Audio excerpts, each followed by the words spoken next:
Assalamualaikum, saya Fazrin dan saya Amni, pengacara kru studio TV PSS MyLB Channel, saluran informasi anda.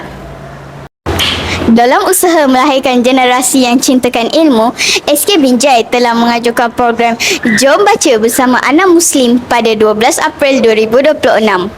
Program ini melibatkan semua guru dan murid sebagai satu langkah memupuk budaya membaca sejak di bangku sekolah. Jom baca, jom jadi hebat.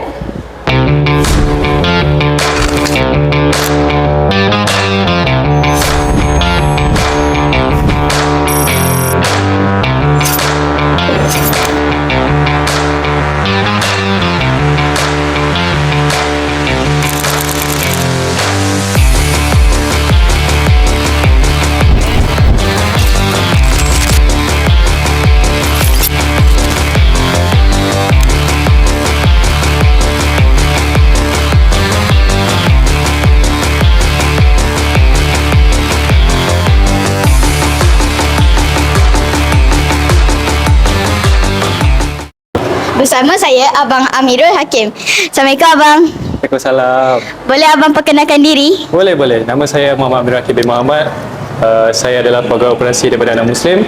Bagaimanakah program ini dapat memupuk minat membaca dalam kalangan murid? Program ini memupuk minat membaca sebabkan kerana kita mengadakan banyak aktiviti-aktiviti yang menarik seperti kuis, mewarna, dan kita juga akan ada aktiviti-aktiviti seperti mencipta dialog, mereka cipta kulit buku, komen dan sebagainya.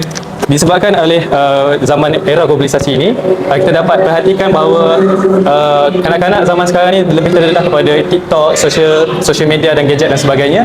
Oleh itu mereka lebih cenderung untuk minat untuk membaca lebih ke dalam gadget berbanding dengan buku-buku yang ada dekat sini. Jadi kita nak buat buku secara fizikal.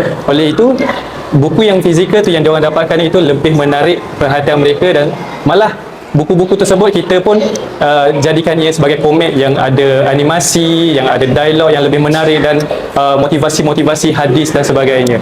Itu yang boleh memupuk semangat anak-anak kita pada hari ini.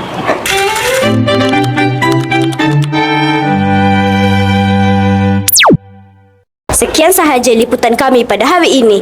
Saya Amni dan saya Fazrin, pengacara kru studio TV PSS MyLB Channel, saluran informasi anda. Berjumpa lagi di lain episod. Bye. Bye.